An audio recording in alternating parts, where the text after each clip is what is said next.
Olá a todos, como estão? Espero que estejam bem. Hoje, neste vídeo, vamos compartilhar algumas ideias criativas para encantar e transformar o seu jardim usando troncos de árvores. A decoração de jardins é uma maneira cativante de expressar sua personalidade e estabelecer um espaço acolhedor para relaxar e desfrutar da beleza da natureza. Uma tendência cada vez mais popular na jardinagem é a utilização de materiais naturais, como troncos de árvores, para adicionar um toque rústico e harmonioso ao ambiente ao ar livre. Uma abordagem encantadora para incorporar troncos de árvores à sua decoração de jardim é transformá-los em bancos rústicos ou em uma mesa de jardim única.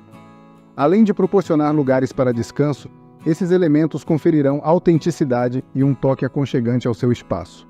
Outra ideia é transformar troncos ocos em vasos de flores exclusivos.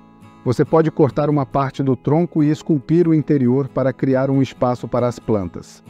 Isso não apenas adicionará um toque natural à sua jardinagem, mas também oferecerá um ambiente de crescimento único para suas flores e plantas. Uma alternativa interessante é considerar esculpir os troncos de árvores, transformando-os em esculturas que podem se tornar o ponto central do seu jardim.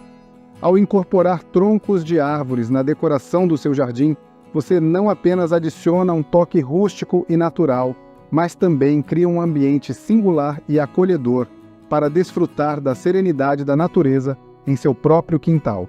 Portanto, coloque as mãos à obra e comece a transformar seu jardim em um refúgio de beleza natural.